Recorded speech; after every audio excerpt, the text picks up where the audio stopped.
ప్రైజ్లో దేవుని నామమునకు మహిమ కలుగునుగాక. మహాగణుడైన యేసయ్య నామం పేరిట మీ అందరికీ ప్రత్యేకమైన వందనాలు తెలియజేస్తూ ఉన్నా. ఉదయకాల సమయాన దేవుని వాక్యంలోకి వెళ్దాం. ప్రార్థన. కృపామయడానికి స్తోత్రాలయ్యా. ఆశ్చర్యకరడానికి వందనాలు. ఆశ్చర్యకరమైన కృపను బట్టి నీకు స్తోత్రాలు. ఈ దినమందు ప్రత్యేకముగా నేను స్తుతించి నీ నామమును గణపరిచే కృపను మాకు దయచేసినందుకే నీకు స్తోత్రాలు. తోడై ఉండండి, నడిపించమని యేసయ్య నామమును అడుగుచున్నాము తండ్రి. ఆమేన్. దేవుని వాక్యంలోనికి మనము వెళ్దాం. కీర్తన గ్రంథం 88వ అధ్యాయం. కోరహు కుమారులు రాసిన 88వ కీర్తనలో 2వ వచనాన్ని మనము చదువుదాం. నా ప్రార్థన నీ సన్నిధికి చేరునుగాక, నా మరొక శివయుగము. ఆనాడు కోరహు కుమారులు రాసినటువంటి శ్రేష్టమైనటువంటి మాటలు ఈ అధ్యాయం.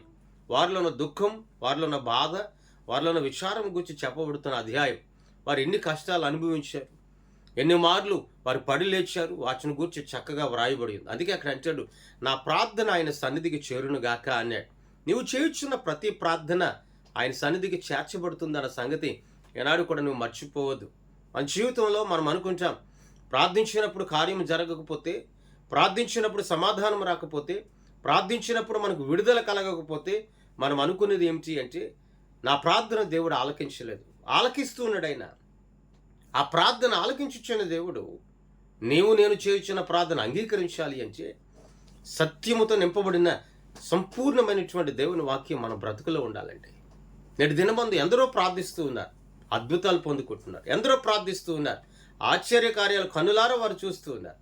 కోరహు కుమారులు కూడా అంటారు, దేవుడు వారిని విడిచిపెట్టలేదు. తండ్రి తల్లి వారి భ్రష్టమైన జీవితాన్ని జీవించిన, భూమి నెరబెడువుగా ఆ భూమి వారిని మృంగివేసిన, మనం ఆరాధించుచు ఉన్నటువంటి దేవాది దేవుని యొక్క కృపను బట్టి వారి తల్లిదండ్రులు నడిచినటువంటి ఆ మార్గంలో, వారు కోరహు నడిచినటువంటి మార్గంలో వారు నడవకుండా వారు భక్తి కలిగిన జీవితాన్ని దేవునికి అప్పగించారు గనుక దేవుడు వారిని ఆశీర్వదించాడు, హెచ్చింపచేశాడు. ఈ రోజున నీవు నేను కూడా దేని నిమిత్తం ప్రార్థిస్తూ ఉన్నా, వేటి నిమిత్తం ఏడుస్తూ ఉన్నా, వేటి నిమిత్తం దుఃఖిస్తూ ఉన్నా, వేటి నిమిత్తం చింతిస్తూ ఉన్నా, వేటి నిమిత్తం నువ్వు అరుస్తూ ఉన్నా, దేవుని సన్నిధిలో వేటి నిమిత్తము ఉపవాసం ఉండి ప్రార్థిస్తూ ఉన్నా. ఒకసారి ఆలోచించు. నీ ప్రార్థనకు జవాబు రావడం లేదు అంటే, నీ ప్రార్థన సఫలపరచబడడం లేదు అంటే, నీవు చేయించిన ప్రార్థనలో శ్రేష్టమైనటువంటి దేవుని మహిమ అనేది కనబడడం లేదు అంటే, కార్యం జరగడం లేదు అని అంటే, ఏ విధమైన తలంపుతో, మనసుతో ఉన్నావు, ఏ మనసుతో నువ్వు ప్రార్థిస్తున్నావు ఒకసారి ఆలోచించు.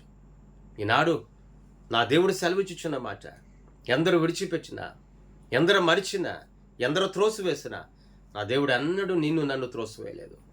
ఆయన ప్రేమపూర్ణుడు. ఆ ప్రేమపూర్ణుడైన దేవుడు నీవు చేయుచున్న ప్రతి ప్రార్థన వింటూ ఉన్నాడు. నువ్వు చేయుచున్న ప్రతి మొర్ర ఆయన సన్నిధికి చేర్చబడుతుంది. ఇదిగో తగిన కాలమున ఆయన నీకు సమాధానమునిచ్చుటకు సిద్ధముగా ఉన్నాడు. ఆ సిద్ధముగా ఉన్న దేవుని వైపు చూద్దాం. ప్రార్థన. ప్రియ పరలోకపు తండ్రి, నీకు స్తోత్రాలయ్యా. ఆశ్చర్యకరుడా నీకు వందనాలు. ఆశ్చర్యకరమైన కృపను బట్టి స్తోత్రాలు. తోడై ఉండండి, నడిపించండి, ఆదరించండి, స్వస్థపరచండి, దీవించమని యేసయ్య నామమున అడుగుచున్నాము తండ్రి. ఆమేన్. దేవుని సన్నిధి బలముగా నీకు తోడై ఉండి నడిపించును గాక. ఆమేన్. మీ అందరికీ వందనాలు తెలియజేస్తూ ఉన్నాను.